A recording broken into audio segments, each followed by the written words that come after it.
Exam fighter number 1 पर आप सभी का स्वागत है विद्यार्थियों। तो चलिए हम लोग जो भी नेट है जेट हम लोग उसका पढ़ ही रहे हैं। तो अभी आपका ईमाइल दूरबीन हम लोग पढ़ के खत्म कर चुके हैं। मैक्स वेबर आपका चल रहा है, 2-3 टॉपिक बचा है, वो कल खत्म हो जाएगा लेकिन तब तक हम लोग सोचे कि नए लोग के भी पढ़ें। तो आज हम लोग पढ़ेंगे मेलिनोव्स्की। मेलिनोव्स्की साहब के बारे में पढ़ेंगे। देखिए मेलिनोव्स्की से क्वेश्चन 100% बनता ही है। कोई भी नेट का एग्जाम ऐसा नहीं है कि मेलिनोव्स्की साहब से सवाल नहीं बना है, 100% बनेगा। तो चलिए हम लोग इनको जीवन चित्रण के बारे में थोड़ा पढ़ते हैं, फिर इनकी जो थ्योरी है उसको भी कंप्लीट कर लेंगे और आज ही सब क्लास में कर लेंगे। 2-3 क्लास होगा और आज आपका पूरा कंप्लीट हो जाएगा मेलिनोव्स्की, वो भी एक दिन में। तो चलिए देखते हैं।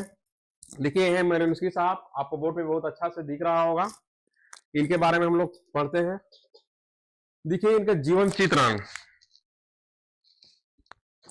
इनका हम लोग जीवन चित्रण थोड़ा देखेंगे, क्योंकि किसी भी फिंगर के जो हम लोग पढ़ रहे हैं तो थोड़ा जीवनी से उनका 1-2 सवाल कभी कभी बन ही जाता है, नहीं कि सवाल नहीं है, बहुत कुछ जीवनी से ही पता चल जाता है।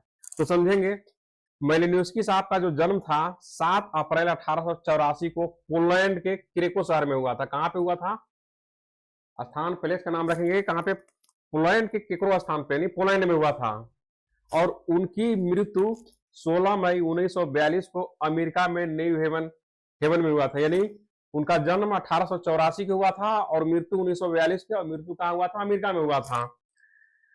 उनकी प्रारंभिक शिक्षा केरकुर में हुई थी। केरकुर यानी जहां जिस स्थान पर इनका जन्म हुआ था, उनका प्रारंभिक भाई शिक्षा कहाँ हुआ? जहां जन्म हुआ वही हुआ।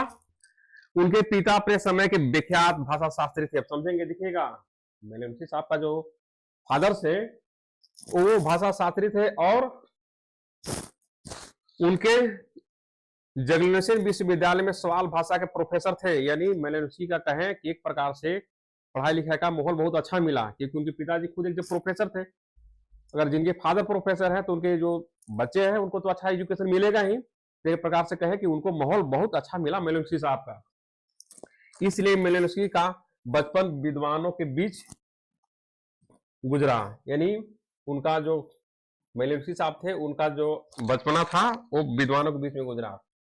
वे विज्ञान के छात्र है। देखिए शुरू में मेलिनोव्स्की साहब क्या थे? विज्ञान के छात्र थे, लेकिन कैसे एंथ्रोपोलॉजिस्ट हो गए, कैसे इधर आए, थोड़ा देखेंगे। 1908 में उन्होंने जगलेनियम विश्वविद्यालय से भौतिक तथा गणित में पीएचडी की डिग्री प्राप्त की। अब मेलिनोव्स्की साहब एक ऐसा विद्वान थे कि उन्होंने इसमें भौतिक तथा गणित में पीएचडी की डिग्री प्राप्त की। उन्होंने पीएचडी डिग्री के सिलसिले में अंग्रेजी की परीक्षा देने के लिए, किसको क्या परीक्षा देने के लिए बता रहे हैं कि इंग्लिश यानी अंग्रेजी की परीक्षा देने के लिए जेम्स फ्रेजर, देखिए जेम्स फ्रेजर को भी हम लोग पढ़ना है। जेम्स फ्रेजर की भी बात, फ्रेजर और मैक्स मुलर, ये तो हम दूरबीन के जब क्लास चला के तो बात किए हैं, यहाँ हम इधर उधर नहीं बताएंगे। लेकिन फ्रेजर भी सही सवाल बनता है, आप ये जान लीजिए। फ्रेजर की पुस्तक है दी गोल्डन बाउ। इनका एक पुस्तक है दी गोल्डन बाउ। अब ये पुस्तक को कई बार नेट के परीक्षा में पूछा जा चुका है, ये भी ध्यान रखिएगा। इनके प्रख्यात पुस्तक है द गोल्डन बाउ, पढ़ी जो अपनी साहित्य श्रेष्ठता के कारण उस समय की प्रसिद्ध कृति थी। ऐसे भी साहित्य श्रेष्ठता के लिए जो गोल्डन बाउ है, जेम्स फ्रेजर साहब का जो पुस्तक है बहुत प्रसिद्ध है, बहुत बार पूछा जा चुका है। उन्होंने इस पुस्तक को उस समय पुनः पढ़ा जब सेहत खराब थे। यानी उनका जब कहें कि एक प्रकार से वो बीमार थे और अन्य पढ़ाई नहीं कर पा रहे थे, तो उस कंडीशन सिचुएशन में कहें कि एक प्रकार से मनोरंजन में, क्योंकि अगर कुछ नहीं पढ़ रहे हैं, पूरी तरीके से मेरा पढ़ाई बंद है, तो कुछ कुछ उसमें से पढ़ लेते थे। कारण उन्हें भौतिक और गणित की पढ़ाई रोक देने की सलाह दी गई थी। यानी कहें वही बात, जो पढ़ाई पहले कर रहे थे, तबियत खराब हुआ और उसको रोक दिया गया कि भाई आप पढ़ाई ज्यादा मत करिए। तो उस कंटेंट में इनका जो पुस्तक था उसी को वो अध्ययन करने लगे। नहीं, द गोल्डन बाउ फ्रेजर की पुस्तक है।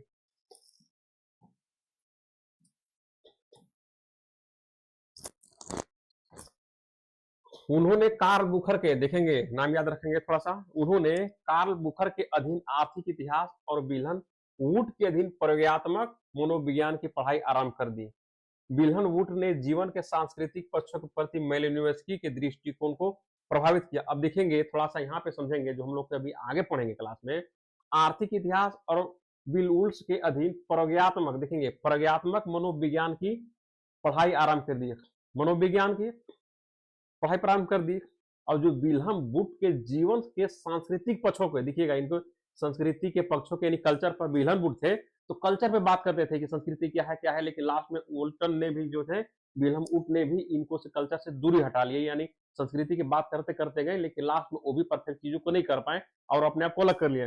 तो उसी के सांस्कृतिक पक्षों के प्रति मेलिनोव्स्की का जो दृष्टिकोण था काफी बढ़िया, काफी नजदीक हो जाता है। वुड के विचारों से प्रभावित होकर मेलिनोव्स्की ने ऑस्ट्रेलियाई पारिवारिक संगठन का अध्ययन किया। देखिएगा, ऑस्ट्रेलियाई पारिवारिक संगठन का वहां गए, अब ऑस्ट्रेलियाई पारिवारिक संगठन का बहुत डीपली अध्ययन किए उन्होंने, प्रारंभ किया। यह अध्ययन लंदन स्कूल ऑफ इकोनॉमिक्स से में पूरा किया गया था। पूछ ही देगा आपसे कि भाई ऑस्ट्रेलियाई पारिवारिक संगठन का मेलिनोव्स्की अध्ययन ने किया, तो यह कहां से पूरा किया गया था? 4-5 को विश्वविद्यालय का नाम दे देगा।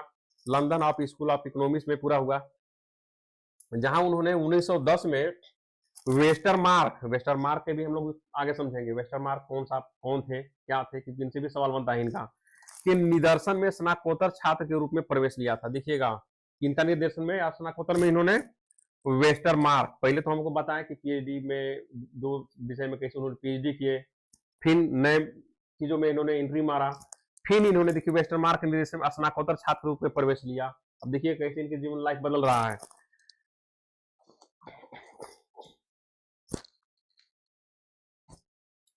1916 में ऑस्ट्रेलिया के आदिवासियों के साथ मैलू द्वीप, देखिएगा मैलू द्वीप के लोगों पर प्रकाशित प्रबंध के लिए उन्हें डीएससी छात्र की डिग्री प्रदान की गई। अब देखिएगा, थोड़ा सा ध्यान रखेंगे यहाँ पे, 1916 में ऑस्ट्रेलिया के आदिवासियों के तथा मैलू द्वीप के लोगों पर प्रकाशित प्रबंधन के लिए उन्हें डीएससी के डिग्री प्रदान की गई। देखिए, अब ऑस्ट्रेलिया के आदिवासियों पर भी इन्होंने क्या किया, मजे की बात है, देखिए इन्होंने ऑस्ट्रेलिया के आदिवासी पर भी काम किया।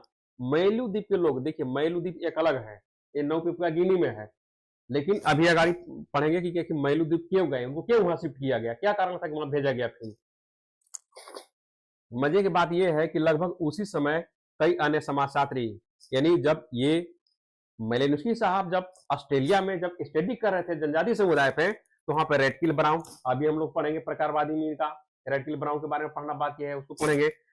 दुर्खिम को तो खैर पढ़ ही चुके हैं, सिगमंड फ्राइड को भी पढ़ना है।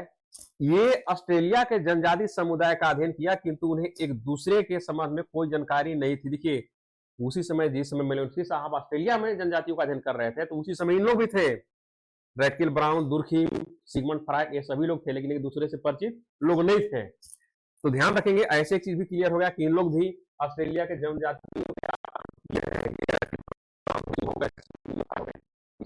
आप लोग।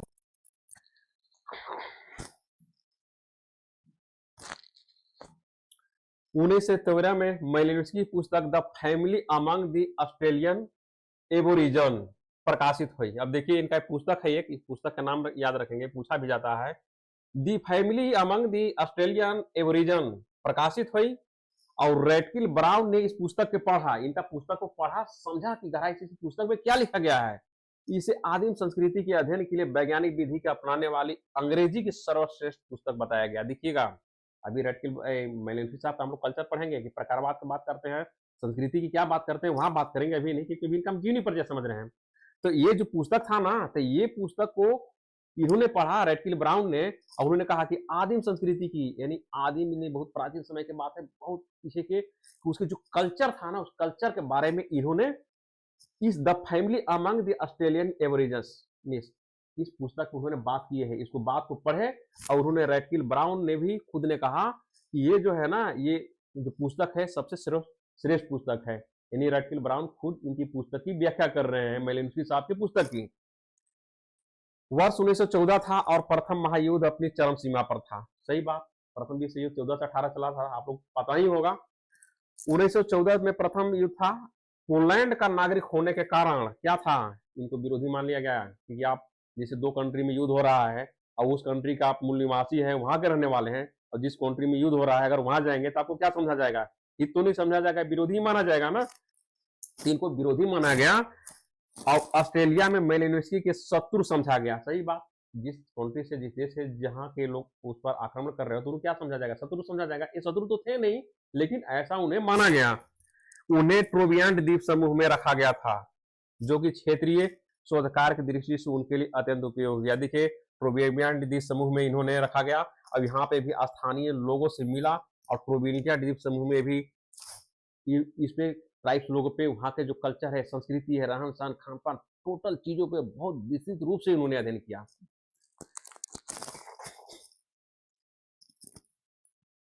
प्रोबियाबिंट द्वीप समूह में देखेंगे, प्रोविंडिया द्वीप समूह में अपने 2 वर्षों के प्रवासन के दौरान उन्होंने क्षेत्रीय शोध कार्य की ऐसी नई विधियां विकसित की जो आज भी दुनिया भर में नीतिशास्त्रियों द्वारा अपनाई जाती है। देखिएगा, जब प्रोवियाबिंट द्वीप समूह में जब इन्हों ऑस्ट्रेलिया से भाई वो कर दिया गया इनको कि आपको उन्हें जब द्वीप में से आपका किया गया, यानी प्रोवियाबिंट समूह में इनको जब शिफ्ट किया गया तो वो वहां पर 2 वर्ष रहे, और 2 वर्ष में क्या उन्होंने क्षेत्रीय शोध कार्य के लिए, देखिए एंथ्रोपोलॉजिस्ट जो होते हैं या सोशियोलॉजिस्ट लोग, आप समाजशास्त्री के स्टूडेंट हैं, तो जब आप फील्ड करेंगे, जब तथ्य को एकत्रित करेंगे, जब आप पीएचडी करेंगे, जैसे आप नेट निकाल लिए, जेट निकाल लिए, आप शोध कार्य में अगर आए तो आपका इनका जो है ना यानी इनका जो मेथड है जो तथ्य प्राप्त करने के लिए, उसके बारे में आपको जानकारी मिलेगा। तो यही कह रहा है कि ऐसी नई विधियां विकसित की जो आज भी दुनिया भर में निरीशास्त्रियों द्वारा अपनाई जाती है। निरीशास्त्रियों मतलब एंथ्रोपोलॉजिस्ट द्वारा, जो एंथ्रोपोलॉजिस्ट लोग हैं वो इनकी विधियों को अपनाते हैं। अब देखिएगा, अगर आप समाजशास्त्री स्टूडेंट हैं तो अगर आप कहीं पीएचडी करते हैं तो याद रखिएगा कि आपको इनका जो मेथोलॉजी है, जो चीजें हैं, इन्होंने कैसे किया, क्या क्या किया, वो चीज को आपको जानना पड़ेगा, वो अपनाना भी पड़ेगा। इस बात को ध्यान रखिएगा। इसलिए ऐसे भी मेलिनोस्की साहब आपके बहुत इंपॉर्टेंट है, इनको बारे में जानना। मेलिनोस्की का पुस्तक भी है, कुछ प्रमुख कृतियां हैं जो आपके लिए बहुत इंपॉर्टेंट है, आपको जानना जरूरी है। Argonauts of the western, sorry यहाँ देखेंगे,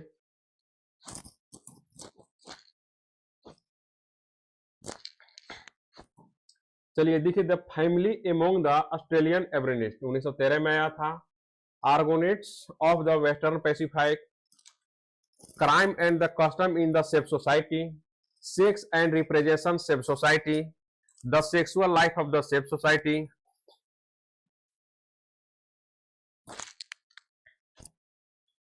coral gardens and their magic, freedom and civilisation, the dynamic of the culture change, a diary in the strict sense of the term. देखिए पूछा भी जाता है बार बार, इस चीज को थोड़ा देखिएगा। इस scientific theory of the culture, ये भी कई बार पूछा गया है।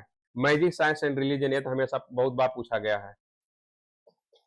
The foundation of fact and the morals, यानी जो भी ये पुस्तक है इनको थोड़ा सा आप देख लेंगे, इसमें से 2-4 पुस्तक, 1-2 पुस्तक आपको मिलान करने के लिए दे ही देगा, नहीं कि सवाल नहीं है। तो मेलिनोस्की साहब का एक शॉर्ट इंट्रोडक्शन रहा आपके सामने, और जो इंपोर्टेंट था आपको इसमें कवर करा दिया गया है।